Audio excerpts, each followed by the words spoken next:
Though the matter at hand seems to be life and death, war and renunciation, but what Sri Krishna is actually instructing Arjun is in the non-existence of the self.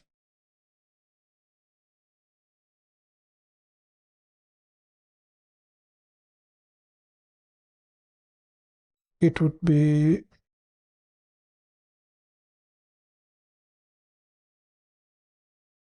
a mistake to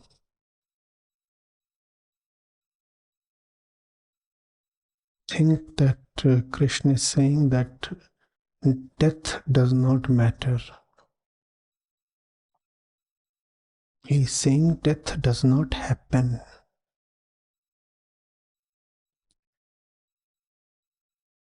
And something is impossible to happen, is non-existent. How can it be important or material?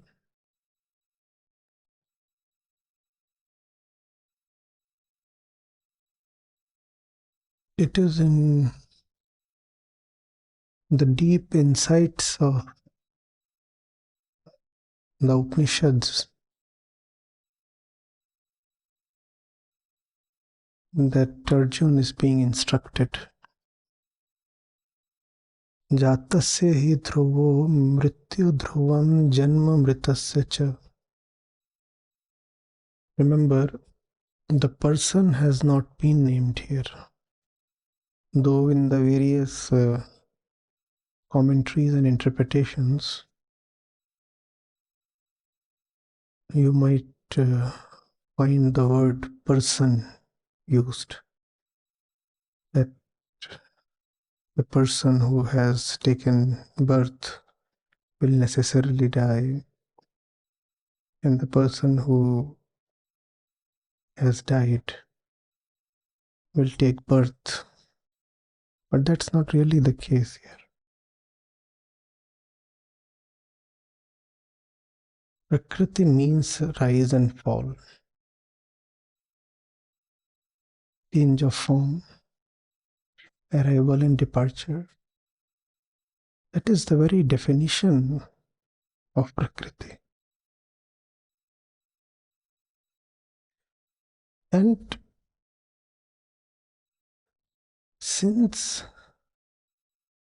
what we call as the human being is really no different from the water droplet, therefore whatever happens to the water droplet also happens to the human being. If I ask you, how is a water droplet really different from a person, you will say the person says I. The person is alive. That exactly is the point. That which you call as life is fiction, and therefore death is not possible. You and the water droplet are one. Therefore, just as the water droplet goes through the various points in its life cycle, you too will. There was the vapor that condensed, formed a drop.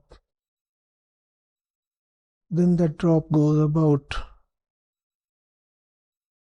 doing a lot of things, mixing with that, reacting with that. And then a point comes when the drop is no more. Either it has revaporized, or it has split, or it has reacted with something and lost its identity. It's no more in the form in which it can be still called a drop. The same thing happens to the human being. Just that there is the assumption called the ego, which uses two very specific words, specific to human beings: life, rather birth, and death. When the water drop vaporizes, you do not say it has died. You simply say it has vaporized. But when a human being changes form, you say he has died. You take hydrogen and oxygen, the two gases, and get them to react over a couple of electrodes. You get water droplets. But you do not say water has taken birth. Whereas when the male cell and the female cell combine to form a human being, we say a human being has taken birth. That is the only difference. But that difference is not existential. The difference is of nomenclature. You are naming a phenomena in one particular way and you are naming it in another one in another way. Why? Because when it comes to the water droplet, there is no stake in identifying with it. When it comes to the birth of a baby, the one who is describing the process, the phenomena, has a huge stake because he too was once a baby. Therefore, when it comes to their own genesis, human beings start using very special, albeit preposterous terms, like birth, like death. We should simply say the baby was formed. The moment you say birth, nothing special takes birth. The ego takes birth. By using the word birth, you have given birth to the ego. By making the baby special, by making the baby different from the water droplet. A lot of people who are not versed in the tenets of Vedant or in the Gita might be finding the discussion so far a bit outlandish, but that's all right. Common sense would say, but obviously there is a difference between a human being and H2O. I ask you again, get a little impartial. What really is the difference? What really is the difference? You will say consciousness. We have discussed that 1,000 times. How our consciousness is all material. You will say thoughts, feelings, emotions, and all that. Well, those are just phenomena observed when huge polymer chains get together to make complex structures. Are you getting it? So, superficially, it's about whether or not Arjun would fight the war. Deeply, it's about whether or not Arjun comes to terms with the non-existence of the so-called fighters on both the sides.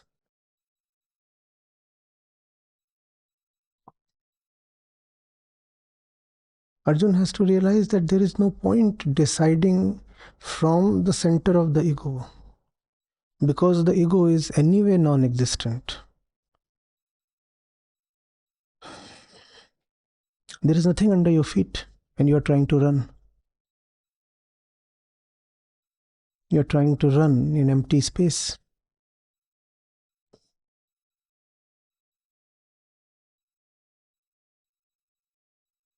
You won't have to do anything special to fall. You are falling all the time. There is nothing under your feet.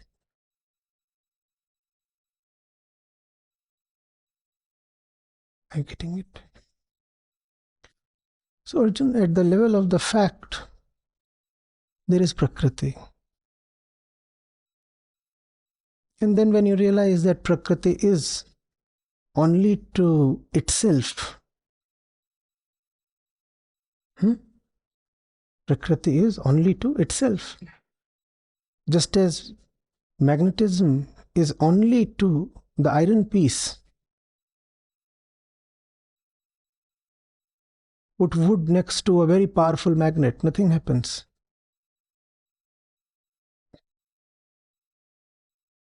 So at the level of the fact, there is Prakriti. And when you get deeper into it, you realize Prakriti too is only to itself. Then you say, well, truth is non-dual.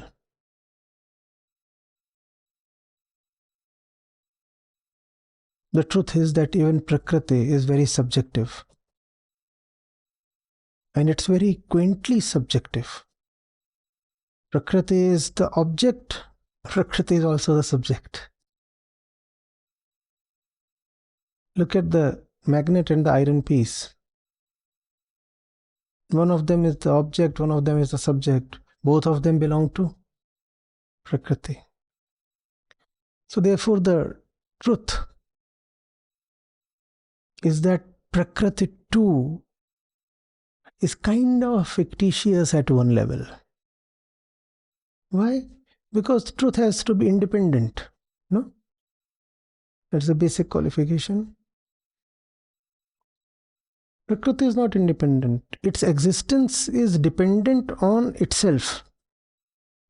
Who can verify that Prakriti exists? Only Prakriti. Who can verify that a piece of iron is magnetized? Another piece of iron. Therefore, there can be no independent verification. Hence, if we want to be really rigorous with our definitions, then Prakriti too turns out to be, well, fictitious. Hence, the truth is a pure, beautiful emptiness. Hence, only these two are worthy of consideration. Either Prakriti or truth. At the level of fact, Prakriti. And then at the absolute level, the truth. Apart from these two, what are you busy with, Arjun?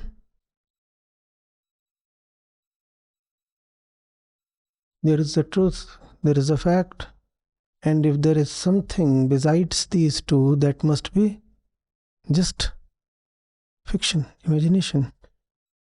You are suffering in your imagination, Arjun.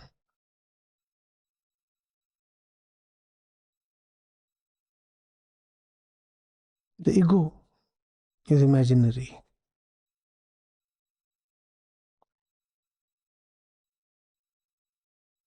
The sufferer is imaginary. And that recognition is the most powerful way to relieve the sufferer of its suffering. Nothing has happened to you in particular. What are you so busy suffering with? What is happening is universal. Prakriti is universal. What is happening is universal. Nothing is happening to you in particular. The ego is a particularity. Something happened to me in particular. No, nothing happened to you in particular. It's a general phenomena. Who are you to claim such a special position that special things will happen only to you specifically in particular? But that's what the ego wants to say, I'm special, stuff happened to me. It's a general thing. The general thing, you're a part of the whole. In fact, if something is happening to you, is actually happening in the whole.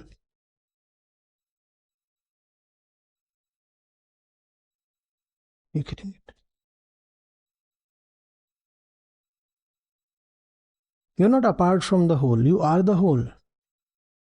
You are Prakriti. And that also very smoothly then shows why you cannot be consumers of Prakriti, because you are Prakriti.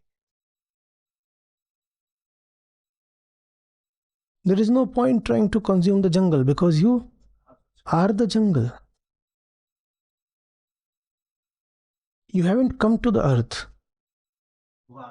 You are the earth.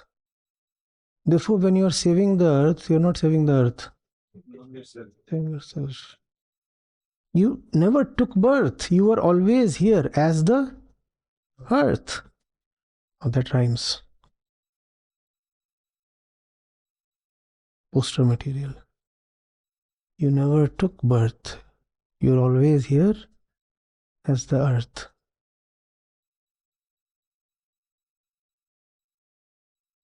But that's not how our culture sees it.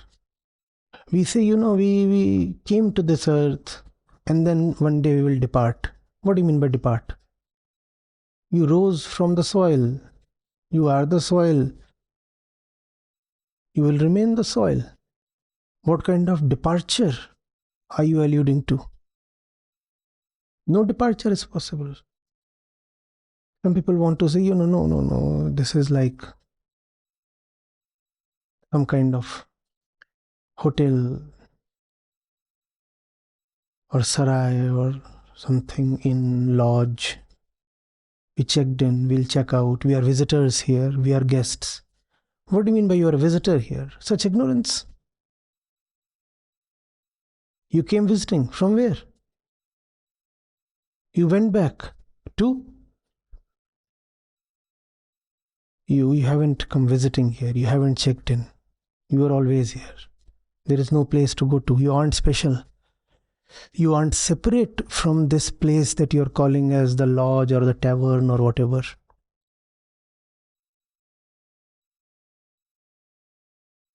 You were always here.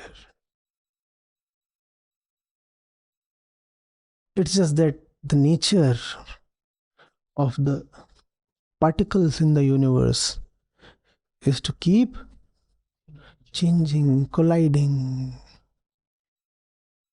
taking this form, taking that form. All kinds of mischief is constantly happening in Prakriti. Chanchal. She's never at rest, always moving.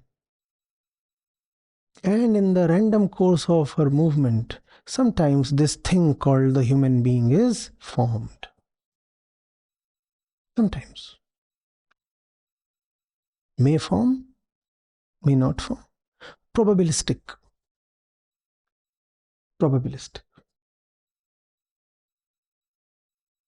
Are you getting it? Soil becomes what you call as the sentient being. The sentient being becomes the soil. The soil will once again become another sentient being. When? Nobody knows. It's all stochastic.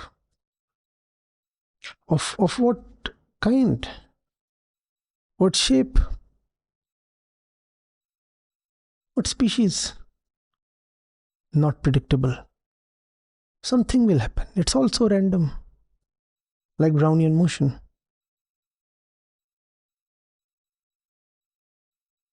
Very good. So that's what is happening, Arjun.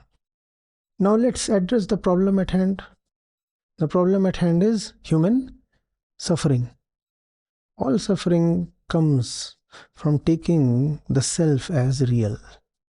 Therefore, whenever you find a person suffering, if you really are a well-wisher, the only authentic route is to educate that person in the non-existence of the ego. How you do that depends on your wisdom and the situation. Remember how the wise Buddha instructed that woman who came to him? She had lost her kid. And she thought that the Buddha too is one of those magicians. He will conjure up some miracle and get her baby back. Pay attention to what the Buddha really did. Look at the technique used. He tells her, you go and get me something, he said. Don't remember the details. Some salt or rice or something. You go and get me some stuff from some house that has never ever lost one of its members. The woman found hope. I can see her very briskly walking to the village, knocking at doors, asking for some rice, and saying, just one question.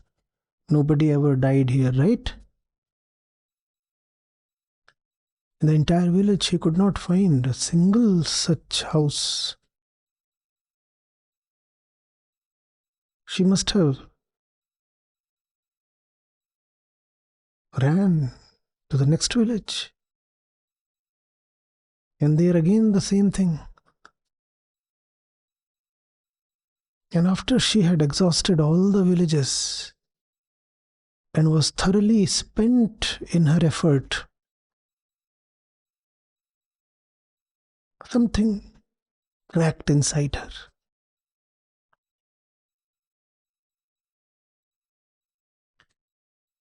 The shell broke open, and tired and exhausted, she returned to the Buddha. And then there was no need of words. Everything was understood. Nothing has happened to you in particular. You do not exist, your baby does not exist. It's a general happening. What are you grieving over? The Buddha was not an academician.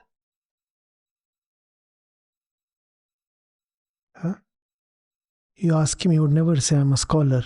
He would say, I'm a doctor. I would not make the woman sit and throw sutras and principles and theories and dictums at her. I'm not going to do that. Instead, he conducted a very practical experiment. But the objective was the same. What is happening is in the course of Prakriti, which is universal, general. What are you so excited about?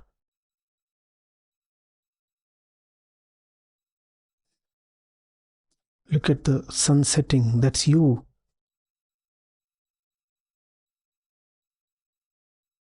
At the birds, that's you.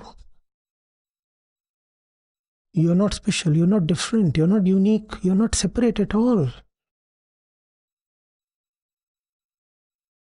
The water that's flowing, that's you.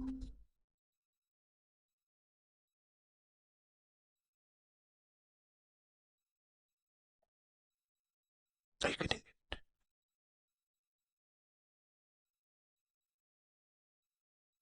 pursue.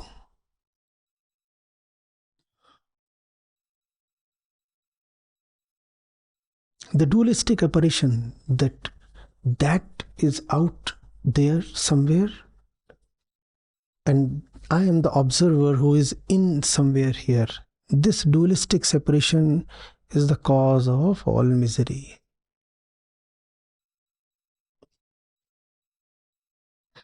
This and that are one. And if you don't want to accept that, show me one way in which you are special. Show me one way in which you are special, unique.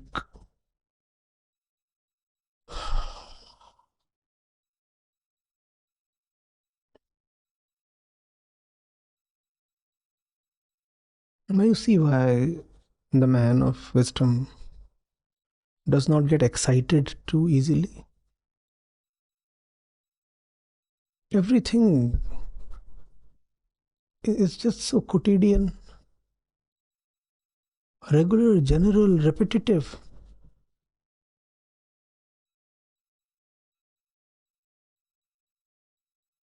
Or something happened. No, the happening is ubiquitous. How do I get excited? You can get excited only over something that is special. But there is nothing special. It's all over the place.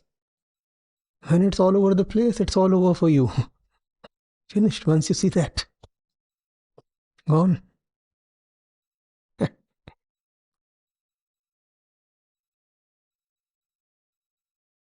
Are you getting it? So why must Arjun fight? Fine, Arjun has understood all. Why would he fight? So that human suffering can be alleviated.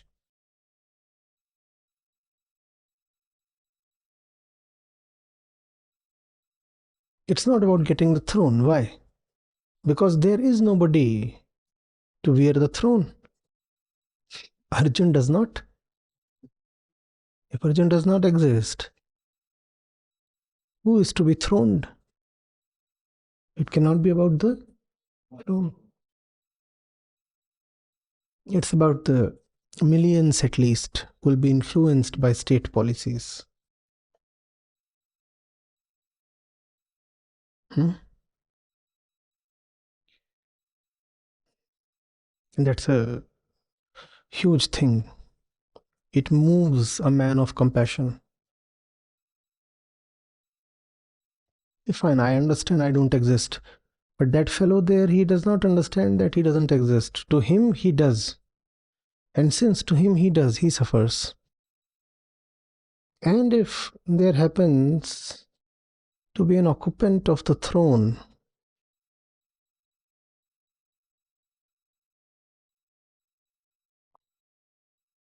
who will further self-centered ignorance, then there is a problem.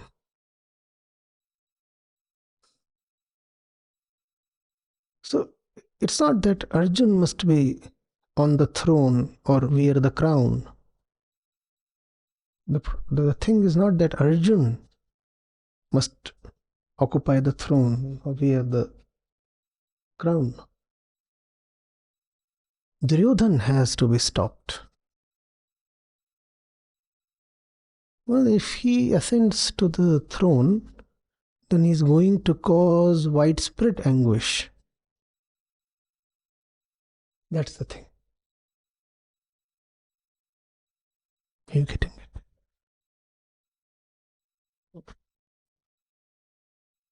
And as long as Arjun keeps believing in his identity as Duryodhan's kin and Drona's student, he'll not fight. At least not wholeheartedly.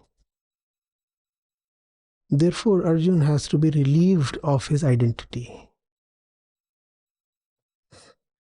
If you do not expunge Duryodhan and Drona and Bhishma from the insides of Arjun, he will not fight. The opponents are not situated outside there in the enemy lines. The opponents are all sitting within Arjun as his flesh and blood. So Arjun has to be relieved of his identity. And that's what is being done. The non-existence of the ego, the self, is being impressed upon him.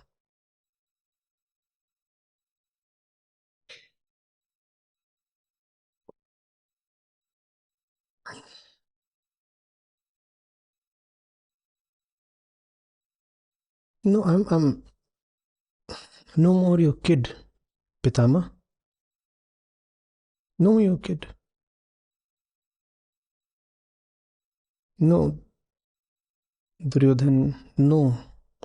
My 100 other brothers. I'm no more your brother. Who am I then? I am a void. I am someone who has been relieved of his suffering. And I'm fighting to relieve others of their suffering. And I'm fighting you just because you come in the way. Otherwise, I have no purpose in fighting you. I covet neither the throne nor the riches nor the prestige that accompanies them. I covet none of them. Why? Because to covet something, somebody must exist. No, I don't exist to covet anything. I'm a void, a pure nothingness.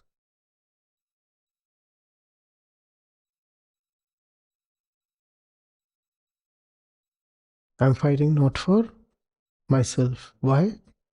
Because myself does not exist. So I cannot fight for myself.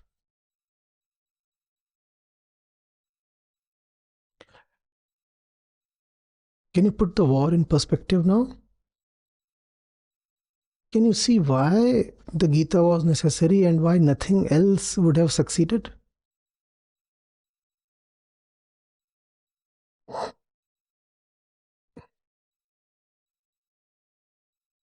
If you want a person to do the best he can, relieve him of his personality, his personhood. As long as the person remains the person, he will act within the confines of the personality.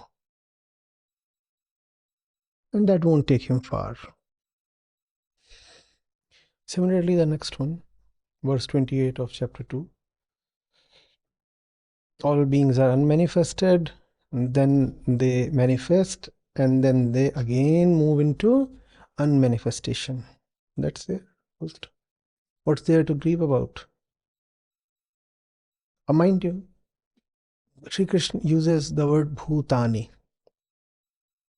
plural for entities. Those entities may include human beings. Bhut simply means something that exists. In the classical languages, bhut simply means something that exists. That means all beings. All beings, including sentient as well as insentient beings. Because the same thing applies to both the sides. Didn't exist, found existence, and then lapsed again. Go back to the water droplet. Did it always exist? No. Found existence and then was gone again. So actually, what is it that takes form? A name, nothing else. The water droplet was always there. But when it takes a specific form, then you give it a specific name. So much for a name. That is happening constantly with every being, including human beings.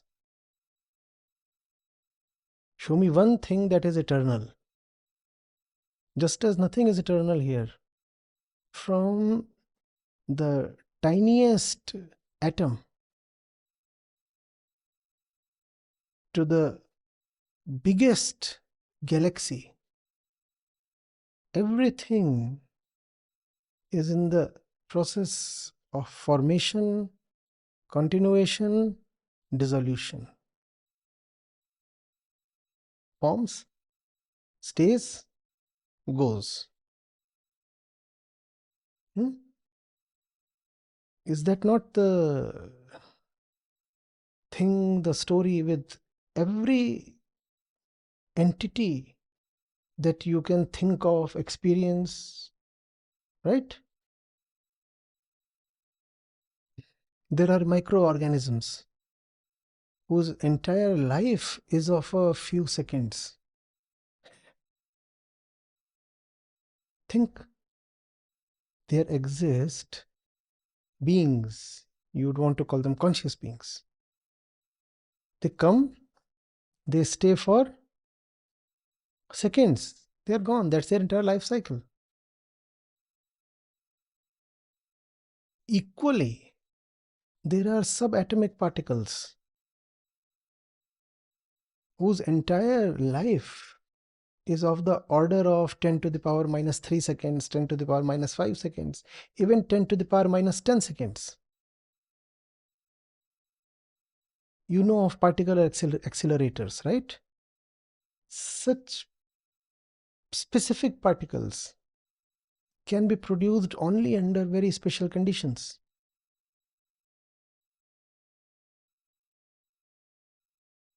You would say, oh, they have such short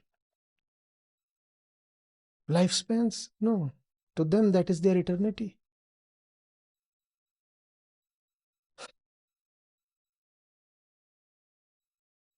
Human beings last 80 years. So, because our identification with this body, 80 or 100 becomes our gold standard. So we measure everything from there, 80 or 100. There are trees that live for hundreds and thousands of years. We marvel at them. Oh, and tortoises, they're so old. Oh my God, lives for so long. And when we look at those insects that come and go, we say, oh, they hardly exist. And then there are bosons and mesons, again with very small lifespans. You can say very small. No, not small. Small compared to what? Small compared to what? Your answer will be my lifespan. The point is, everything, every entity is following the same cycle. Comes, stays, goes. If that is what is continuously happening, what are you grieving over, Arjun?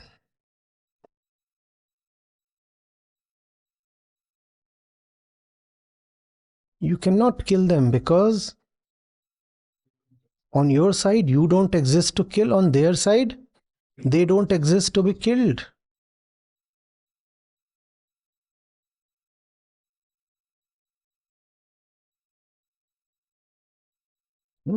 But you can realize that since I am instructing you, they have refused to realize that.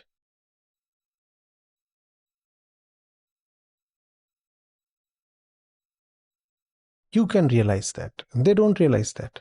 And because they don't realize that, they will not let others realize that.